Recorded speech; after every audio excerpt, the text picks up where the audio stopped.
guys, what's up? My name is Rachel and welcome back to my channel, The Reading Otter 7. So today I'm doing the book superlatives tag. This was created by a book Olive way back in 2015, but she does like a new edition every year, or she did last year. So I will leave her 2016 video in the comments below, so you guys can check her out, and also she has the questions listed because I won't, because I'm lazy. Yeah, so we're just gonna run through it. It's kind of like your favorite things of 2017, like within books. So yeah. The first question is, what book is likely to be a movie, which is like which book would make the best movie in your opinion. And for that, I'm gonna talk about Brightly Burning by Alexa Dawn.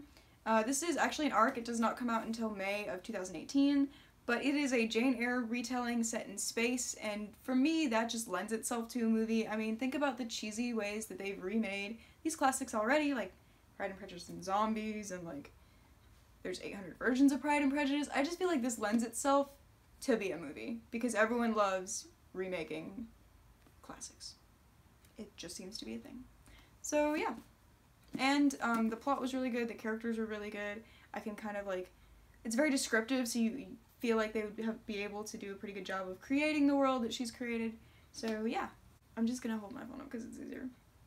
Biggest drama queen / king, which means the most overly dramatic book or character. I don't have a book to show you because it's like later in the stack, this book. But I'm gonna talk about Ron Weasley from Harry Potter and the Goblet of Fire. I reread this book this year, and honestly, I can't think of anybody else who's more dramatic than Ron Weasley. In the 4th year specifically, because he goes through that whole like angsty like, I don't want to be Harry's friend because he totally put his name in the Goblet of Fire and I'm jealous. And I can't listen to any reason. Like, just really bruh. So dramatic. So obviously he had to win this category. Question number 3 is Best Dressed, the book with the best cover.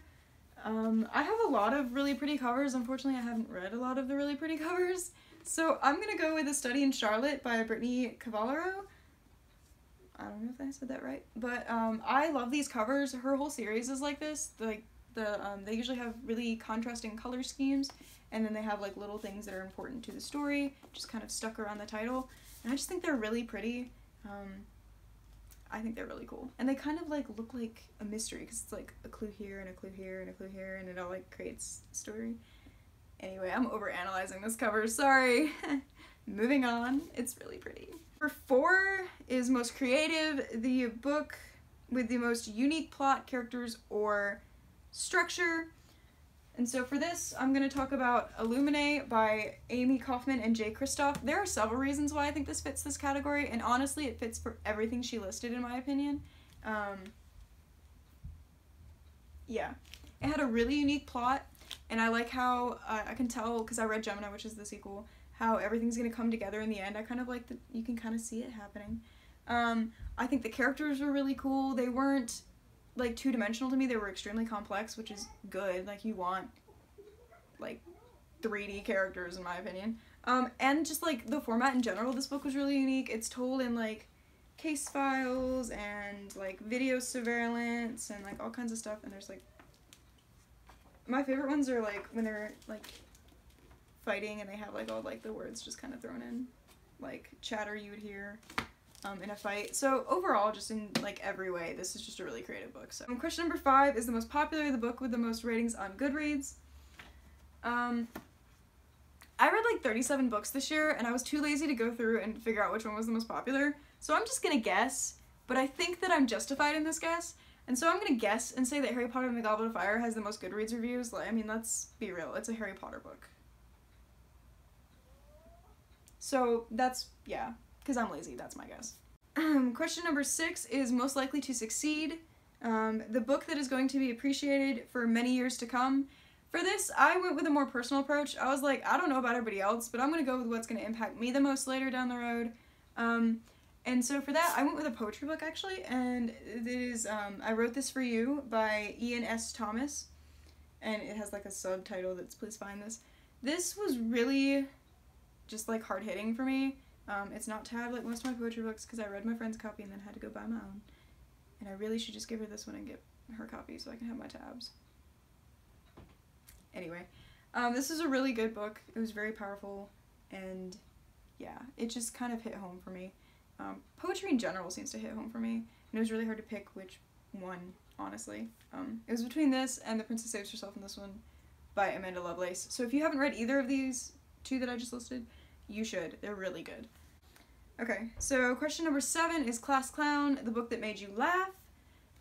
And for this, I read several comedic memoirs, so I just kind of like went with one that I remember laughing a lot to.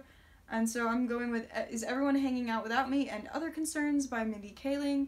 Her narrative style is just great. And I love how, like, raw and real she gets with you. And, I mean, a lot of these concerns, like, we all have them. So it was kind of funny to just, like, laugh along with her and be like, oh my god, that's totally happened to me. So I enjoyed that one a lot.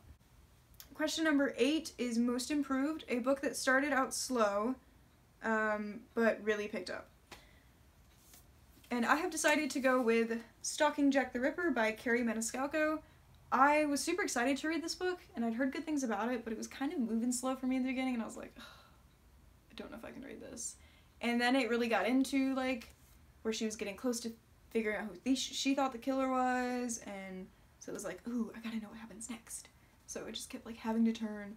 So it really picked up in the end. It was really good. I would highly recommend. But at first I was like, oh my gosh, get on the boat. Question number 9 is Cutest Couple, the cutest couple in a book. And I'm going to go with Jane and G, or Gifford, from My Lady Jane by Cynthia Han, Brody Ashton, and Jodi Meadows. Their relationship is really funny, and I always appreciate a romance where they, like, don't want to admit they like each other, but you can tell there's, like, that instant attraction, but, like, the characters won't admit it. Well, actually, no, I take that back. I have a love-hate relationship with that. Because sometimes, like in When Dimple Met Rishi, frustrates the hell out of me. Other times, I find it cute, like in My Lady Jane. So, yeah, and then once they admitted it, they were just super cute to each other, and so sweet, and they were just like, they were adorable, okay? Just read it, please. And question number 10 is Biggest Heartbreaker, the book that broke your heart.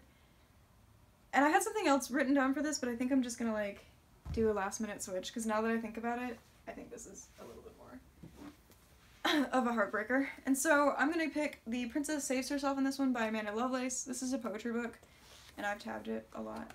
I cried, I'm not gonna lie. I cried in a lot of my poetry books this year, like, let's be real, but this is the first one I read, and it really stuck with me, and just broke my heart, and built it back up again, and then maybe broke it again, and built it again, and yeah, it was just a really beautiful story that she told in poetry, and I cried a lot in the end because she turns, like, her last section is titled You, and it's to the reader, and it's beautiful, and I cried, and I'm not even ashamed. And then I tweeted the author about how great it was, and she tweeted me back. So, yeah, this book is great. Would recommend if you are looking to get into poetry, just saying. So that is it for the book superlatives tag. I hope you guys enjoyed. Let me know if you read any of these books and what you thought of them, or if you have any answers that you want to share. I'd love to know. So be sure to give this video a thumbs up and subscribe for more awesome content, and I'll see you guys next time.